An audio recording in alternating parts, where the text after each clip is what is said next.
Pigs cramped into cages that barely fit their bodies. Crates filled with dead piglets, fed to mothers and other adult swine. Grisly sounds and sights from an undercover investigation conducted by the Humane Society. And what they did is they ground up those piglets and they fed them to the breeding sows. The graphic video captures what happened at Iron Maiden Hog Farm in Owensboro, Kentucky.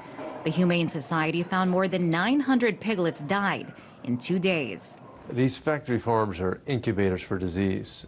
Experts say the feeding of baby pigs and their feces to mothers is for the animals' own good. Liz Wagstrom is the chief veterinarian for the National Pork Producers Council.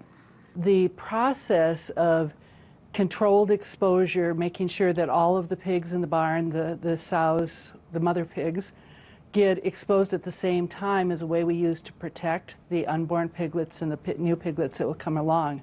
The porcine epidemic diarrhea virus has infected thousands of pigs in several states throughout the U.S. Health experts say it's not harmful to humans, but deadly to baby pigs.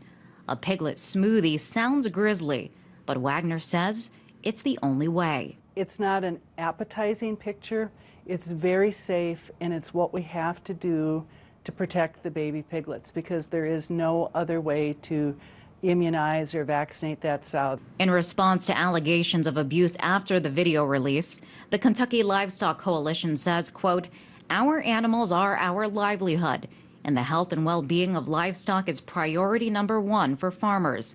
We won't stand for defaming a producer trying to save his herd during a crisis." But animal rights advocates say industrial farms are a breeding ground for disease and criticize the widespread practice of using gestation crates. The cage is barely larger than the animal's body. Sometimes the sides of the animals are coming out the side of the cage, and they're in this cage for 3 years sometimes, so they're immobilized for their entire life.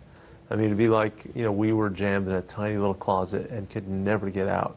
A stark contrast to smaller and more traditional farms like this one we visited in the Michigan heartland. When they're outside like this, they're in their environment. You see the tails going back and forth. Businesses like Whole Foods pride themselves in avoiding meat products raised on industrial pig farms. Now dozens of other companies say they plan on doing the same and stop selling pork products raised in these controversial gestation crates. In the last 20 months, we've gotten 60 major American food retailers, from McDonald's to Costco to Cracker Barrel, that have said, hey, we have a problem with this. We want you to give us pork that doesn't come from operations that confine the sows in this way. But with an estimated 95% of pork coming from industrial pig operations, it's unclear if or when free-range pig farms will be the norm. In Washington, Liz Wall, RT.